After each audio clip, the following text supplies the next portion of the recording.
Hey everyone, welcome to the NFL Combine in Indianapolis. Matthew Peterson filming from Radio Row, talking about some of the draft rumors surrounding the Denver Broncos. I want to start with one that Bo Nix is absolutely going to adore, and that is Oregon wide receiver Tez Johnson.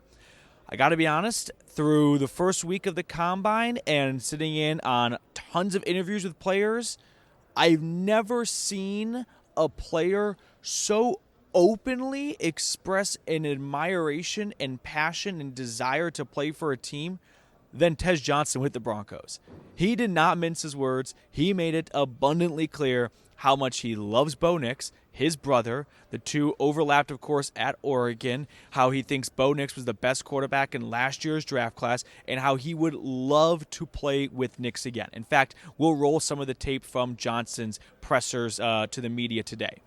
He's my brother. He means everything to me. No matter what, Bo is definitely one of those guys that I look up to still to this day. Because he's been doing it for so long, and I've been trying to mimic his game, even though he's a quarterback. But like just how he treats people, how he respects people, and talk and prepare himself for each and every day. So he definitely means a lot to me. How much would you love to play with them if the opportunity comes up that you end up in Denver?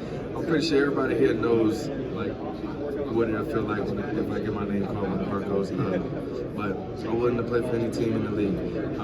Regardless of the situation, they're going to have the best slot receiver in the NFL coming to their team. Now, everyone loves a nice reunion, and Bo Nix has that with a couple of Duckies right now, right? Troy Franklin, Alex Forsythe, but I think we could see one more in Tez Johnson. There are some pros and cons to Johnson's game. Pro, he is lightning fast. He said if you blink, you will miss him during his 40-yard dash. So if you're looking for a speedster, a guy that can just absolutely fly and stretch the field, Tez is your guy. But also, he's not just a one-trick pony. I think he's got a good route tree as well. So I do like that part about Johnson's game. Two concerns I have. One's a fit, like a scheme concern. One's more of a makeup concern. The scheme concern is, do the Broncos need another wide receiver who can just absolutely fly? I don't think so. They've got that in Marvin Mims. They've got that in Troy Franklin. They might look to add in a younger but kind of bigger body receiver, someone who could replace Courtland Sutton in a year or two as Sutton enters the last year of his contract. So from a makeup perspective, it doesn't seem, from a scheme perspective, it doesn't seem like the Broncos are looking for one more super speed demon type guy. But if they think he's an absolute difference maker and they could not sleep at night by passing on him, especially with the connection he has with Nix, they may say, to hell with the scheme and to hell with what he had in our wide receiver room. We're in the market of getting good football players. That's a great football player. Let's not overthink it. Now, from a makeup perspective, there are going to be teams that have concerns over Johnson's size and frame. He is about 155 pounds. That's about 10 pounds lighter than Tank Dell, for example. And when Dell was selected by the Texans in round 2 years ago now, the concern was, how will his body hold up against NFL defenses? Unfortunately, we have an idea of how it's held up so far, right? He suffered brutal back-to-back season-ending injuries, and I wonder if teams are going to have the same concern with Johnson as to the point of, we still think there's a lot of potential here, but we're not willing to gamble a second or a third-round pick on a guy who might be widely unavailable for us, because the best ability is availability. So that's kind of the update on Tez. If we have some more, I think literally this next year that's coming up, he's gonna be the best quarterback in the league. So I still think he's the best quarterback now. And no matter what, you can say whatever you want, but he is the best quarterback there is. So I definitely think he's the most well-prepared quarterback there is. He's been NFL ready since he touched college. So yeah, for sure. Tez, that last game you missed came after the injury at Michigan. Combine presser takeaways, I'll throw them in right here on the video. If not, we'll just jump to the next portion, which is running backs. I stood in front of the podium for two and a half different running back interviews. Ashton Genty, who was at this podium here, who's at that podium there. He had a huge crowd. So if you didn't get there early enough to kind of get towards the front, it was very difficult to hear him or for him to hear you. But I was at the front for two different running backs combine interviews. One, Iowa Caleb Johnson. 2, Tennessee, Dylan Sampson. Let me talk about the one that impressed me a little bit more, and that was Johnson from Iowa. One thing that really jumped out to me that we can include in our video right here is Johnson reaffirming that he has an ability or an element to his game that was not unlocked by the Hawkeyes.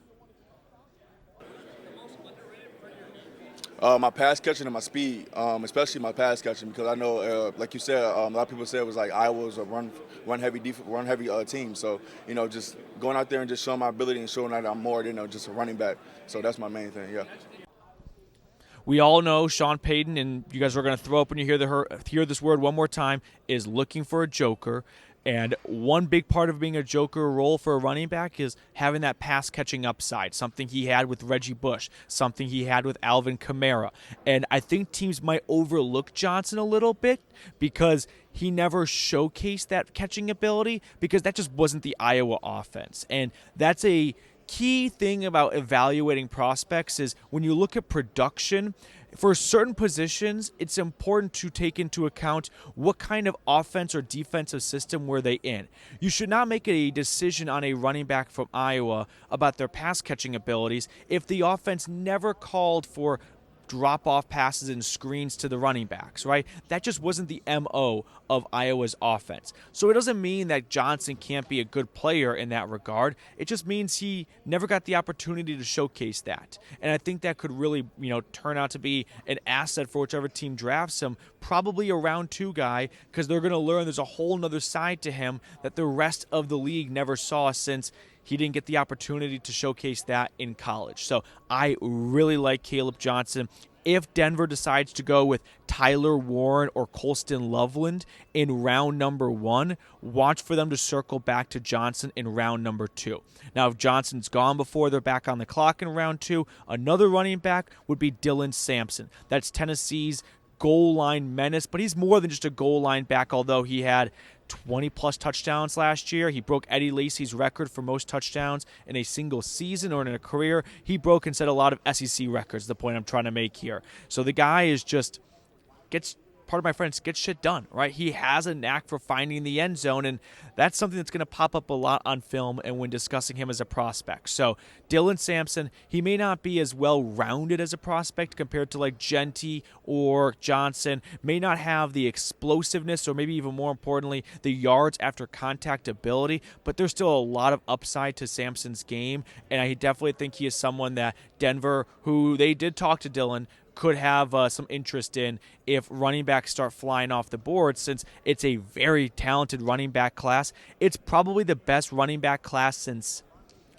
2017. I mean, that was Christian McCaffrey, Leonard Fournette, Alvin Kamara, Dalvin Cook, Joe Mixon. I think this running back class might be just as good as that when we look back on it in 5, 6, or 7 years. So that's kind of the latest when it comes to some of the draft rumors coming out from Indy here on Friday during the Combine. Appreciate every single one of you guys for tuning in. If you enjoy our content, by the way, make sure you scroll on down, like the video, and subscribe. That way we can get you guys more free Broncos content as we inch our way towards free agency, which there's going to be plenty to discuss right there, whether it's signings or trades. Speaking of trades, by the way, quick nugget here at the end of the video. Does not appear that Denver has any interest in trading for Deebo Samuel from the 49ers. So that was a name we had talked about, someone I had expressed some interest in. Does not appear that that's going to be in the mix for George and Sean Payton. All right, that will do it for us on today's Combine edition of the Broncos Breakdown. If you enjoyed it,